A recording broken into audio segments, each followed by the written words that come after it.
I don't have a degree. I didn't even go to college. And I'm glad I didn't because I do this, so I don't have to go to college for this. And all of my friends that went to college are in crazy debt, like real debt. I got a friend that's $80,000 in debt with an English degree. I learned English for free. This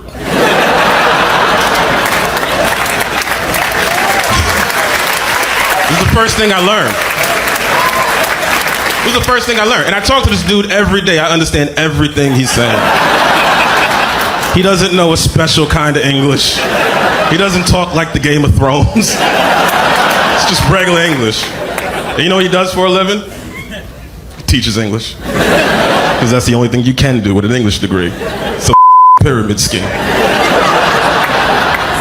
Do you drink regularly or occasionally? To be honest, I drink occasionally, but occasions do come regularly. Some people don't know the difference when I say I don't got no money, but I'm not broke either. I got some money, but I ain't got no money. Long story short, I got some money. It's not for you. This girl gives me shit. She goes, well, why does a guy make more an hour to do the exact same job? I go, I'll tell you why. Because in the unlikely event that we're both on a Titanic and it starts to sink, for some fucked up reason, you get to leave with the kids and I have to stay. That's why I get the $1 more an hour. No, it's a $1 an hour surcharge. You hear a bump in the night, I gotta go check it out. Like, yes, he does have a knife. Anytime there's a hostage situation, who do they negotiate for? Well, at least let the women and children go. Well, what about me? You think I want to stay in the vault? I was getting my dick pills from the gas station. I was. It didn't happen on purpose. It was an impromptu purchase. I went to go get some gas, went inside to get some chips. They had the dick pills right next to the chips. I took it right there. I drank a C4 energy drink, felt it right away. This immigration shit, man, it's scary. I'm not gonna lie, it's very scary. My parents are mad nervous right now. You know, with all the deportations, ICE agents all around. My dad just called me last week. He's like, Chris, man, you have to be careful. They're sending our people back. I was like, Dad, I was born here. They sending you back. Now send me $200 before I snitch. I made $800 last week, motherfucker. I'm good. French is a beautiful, romantic language. No, it isn't. Whenever I hear two French people talking, it sounds like they're just mocking each other. It's like,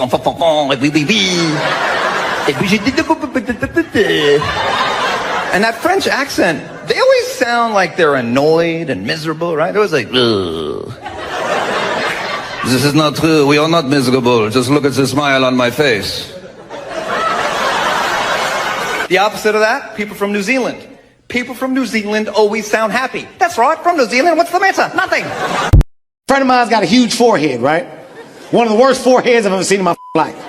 Huge. Told me the other day, he said, Kev, I'm thinking about getting my forehead reduced. This is what he said to me. I couldn't believe what the I heard. I said, what the did you just say to me? He said, I'm thinking about getting my forehead reduced. I already talked to my doctor. He said he can do it. The average forehead is 4 fingers wide. He said, I got an 8 to 12 finger situation going on. But he can flip it down. He said he can flip it down. Flip it down? That's not a hat. What are you talking about? It's your forehead.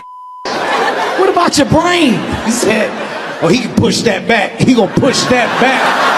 Raise my eyes up so I can see better. I bet you will. I think Nigerian is one of my favorites. I love the Nigerian accent. Because like the Nigerian accent does to English what English desperately needs. Like English is a very stiff, sort of boring language, you know. It's just like, hello, my name is Trevor, you know. In English, you're just like, did you see the traffic outside? It was really bad, and you know what I mean? And then like when Nigerians come inside, did you see that traffic outside, huh? Are you talking about that thing? Can you believe something like that, huh? It's like, you know? And like Nigerians have the best metaphors and similes that they'll throw in. They'll be like, the irritable bowel syndrome of 9th Avenue traffic, huh? It's a beautiful, beautiful thing. I had a dream 2 years ago that still haunts me. You ever have one of those dreams where you think you woke up, but you didn't? So I sat up in bed, and I looked over, and there was this little girl in the corner room, no idea who she was. She was like 3, 4 years old, and she was talking to me, but I couldn't understand what she was saying. She was just standing in the corner, just going like, what'd you say? I can't hear you, sweetheart. You got to come a little closer. She walked like halfway to the bed. She's like nodding her head, just going, I